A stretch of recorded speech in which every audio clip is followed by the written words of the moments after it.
All right, guys, I've created a real life speed enhancement equation, and this is it right here. But I need to break some of this down. Some of this, you might not know what these terms might mean, and I got to explain more in depth on the different bubbles outside of the main circle. But that main circle is your three core pillars of getting faster. If you do these three things and you're working on these three things consistently, then there is no way you do not get faster. So the three core pillars are force production, leg speed, and speed endurance. All right, these are the three things that make you fast. All right, now I'm going to break down each one of these, starting at force production and kind of the best ways and how to increase your force production. So one of the things that we need to understand about force production is we need to have good proportionate force production to our body weight. So that's MSF, which stands for mass specific force. Mass specific force is your force to mass ratio, and that's how much force you can apply into the ground per pound of body weight that you have. So you want to be tracking that. You want to be tracking your body weight, and you want to be tracking your force production. As you see here, track body weight, track your force production. Now this says track short ground contact time force production, because that's really what we need in force production. We don't care about how much weight we can lift or how much force we're applying into the ground as we're deadlifting. We don't care about that kind of force. We care about short ground contact force. So a good way to track this, I'm going to give you a short ground contact time power output equation here on how to actually increase power output within a short ground contact. But before I explain that, a good way to track your short ground contact force production is to have different short ground contact force production movements that you can track over time. So a few examples, some good ones that I like are the quad single leg bound, where you do 4 single leg bounds and then you land on 2 feet after the 4th bound. Another one is triple broad jump. These are forward moving, like sprinting is, short ground contact, like sprinting is, force production dominant exercise. And these, you can only go far on these if you have a short ground contact, good force production. You actually want to measure these. So you want to figure out where you are right now and what body weight you're at and how far you're going with these. So if you increase your body weight for your mass specific force, then that means that those two things, the quad single leg bound and the triple broad jump, would need to be increasing proportionally to the body weight that you increased. Because if you increase your body weight, but your force production stays the same, then you're getting slower. That's just a fact. If your body weight increases and your force production increases a little bit, and you're like, oh great, then you got to make sure that it's proportionate to the amount that the body weight increased as well. Because if it's not proportionate, then you're also getting slower. So you need to know how good your force production is through trackable exercises. And I just gave you 2 good ones. I have a few others, but those are 2 really good ones. Now, to optimize your MSF, your mass specific force, then technically the best thing that you could possibly do is to increase your force production while lowering your body weight. Now, this is hard because force production is directly correlated to, muscles and strength, and that stuff comes through good recovery and, eating a lot of food.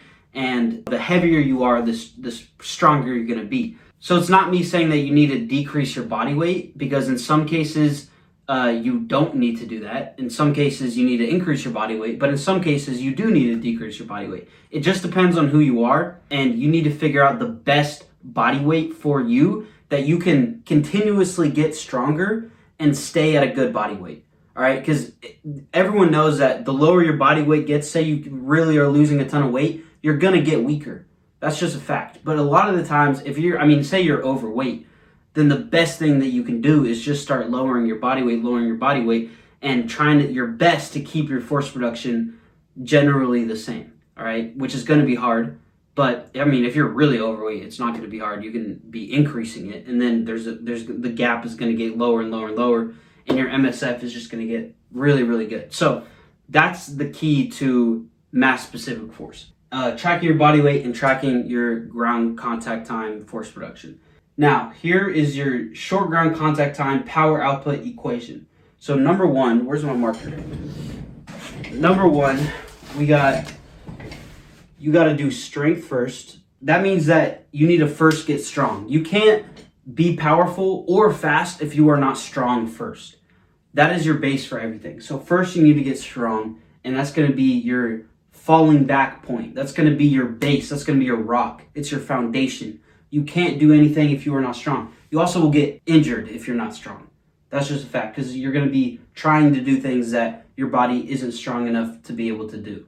So you need to get strong first, and then after that, you need to get powerful. And power is speed strength. It's how fast you can be strong. So it's dropping the weight a little bit, but moving it even faster and moving it extremely fast, as fast as you possibly can.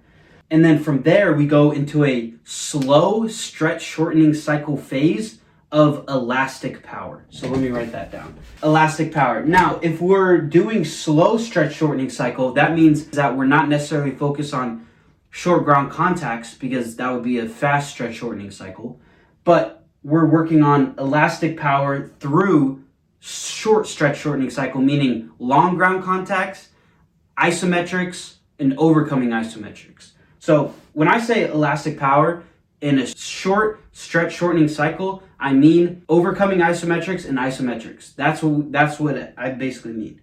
So that's how we build elasticity without short ground contacts, because obviously you can build elasticity through short ground contacts, but that's a fast stretch shortening cycle, and we're not ready for that yet, because that comes on the fourth one. So that leads me into the fourth one, which is elastic buildup, fast stretch shortening cycle. So we got strength, power, elastic power with a slow stretch shortening cycle through isometrics and overcoming isometrics. And then from there, we go into elastic buildup power, which is elasticity with momentum.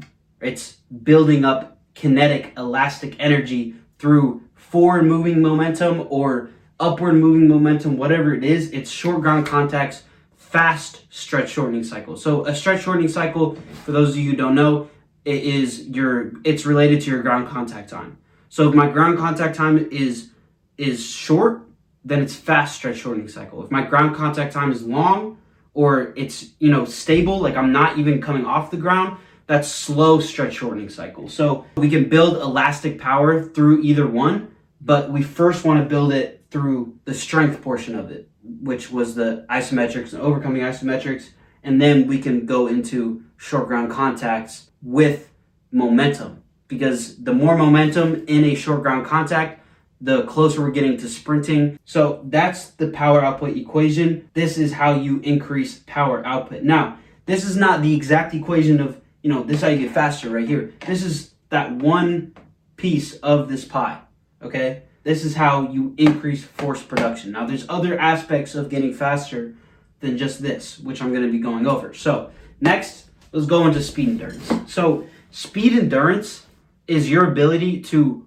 hold top speed for as long as you possibly can.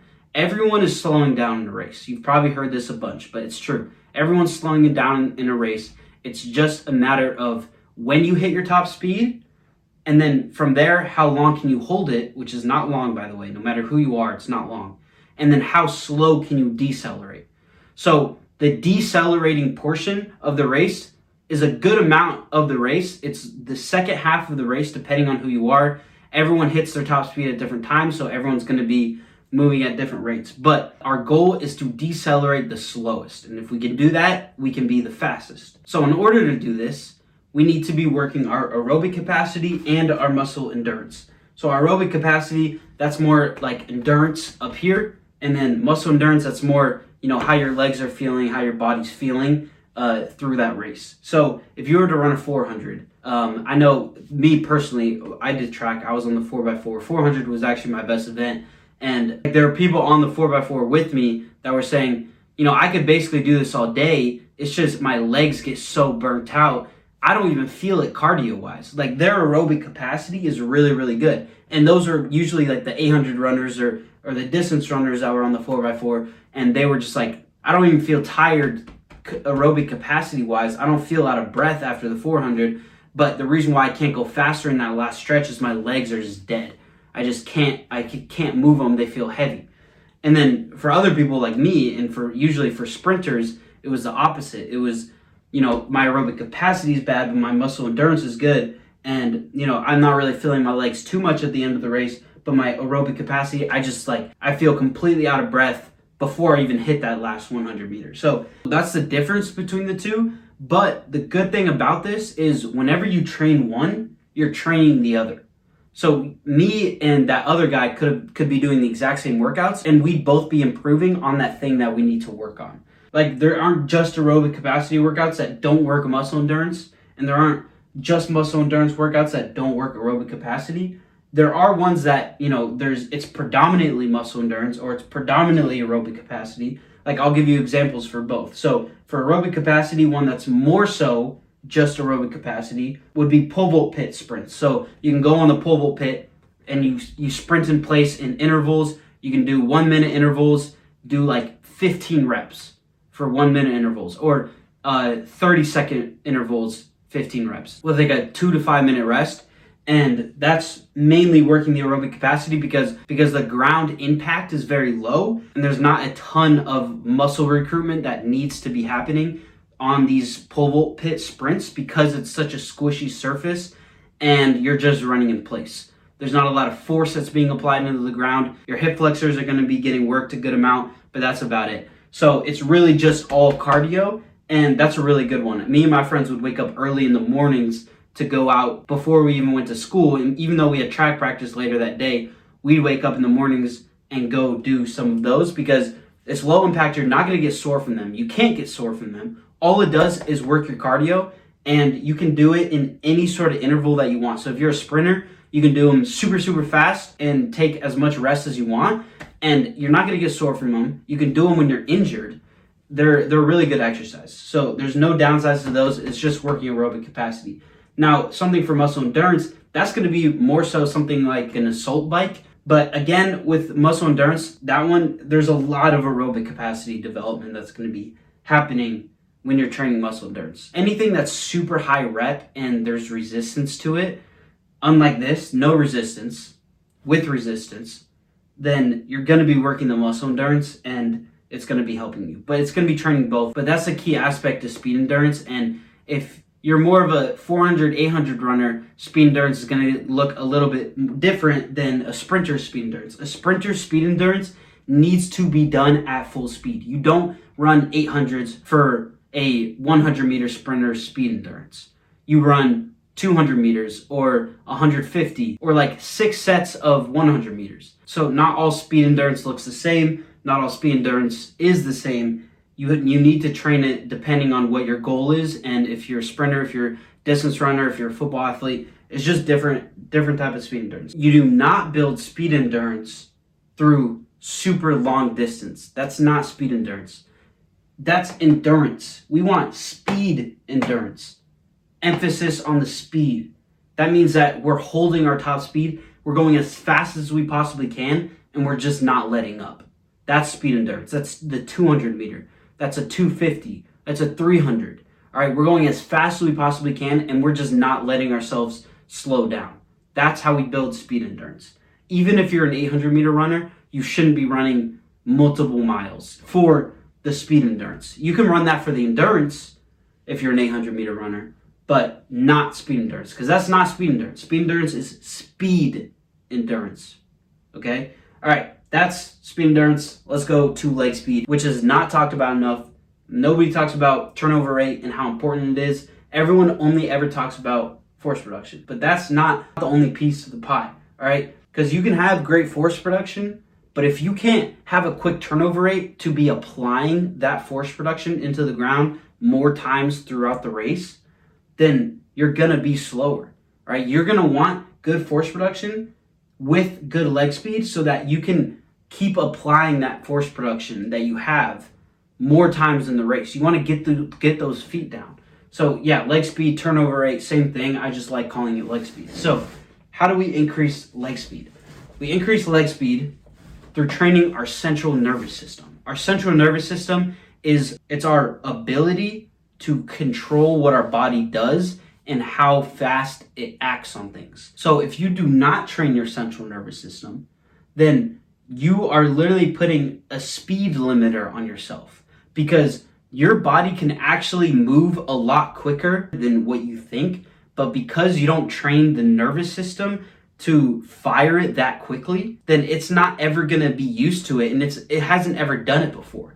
So if you don't train it that way, if you don't train ultra fast, then you're not ever going to be able to move faster. So we need to be training our central nervous system faster than the speed of our sport. People do overloading on lifts, right? They put on more weight on the bar than they're able to handle in order to get stronger, right?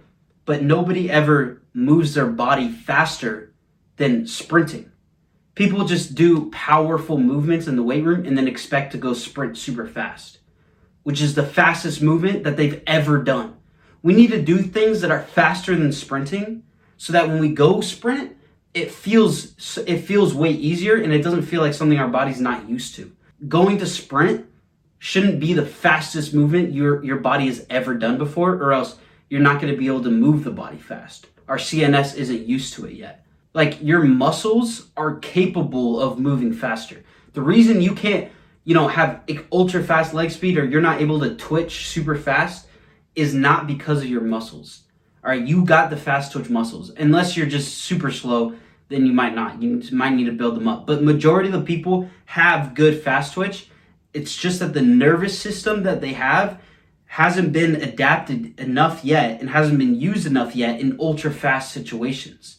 You haven't moved it ultra fast. So it's not used to moving fast. So then when you go sprint, it's the fastest thing you've ever done.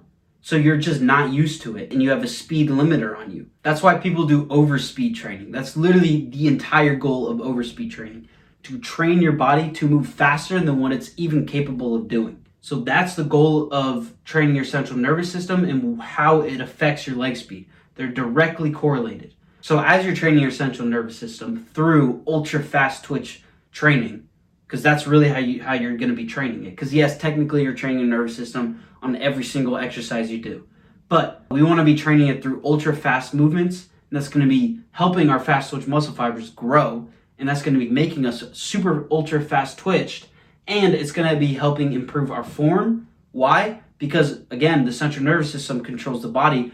When our brain tells our body to move in an exact way, if we've trained our nervous system a lot and we're really coordinated within our body, then our body's going to do that exactly. So the form will come a lot easier and will become natural, and you don't even have to think about it the more you train your central nervous system. Because a lot of central nervous system is just coordination.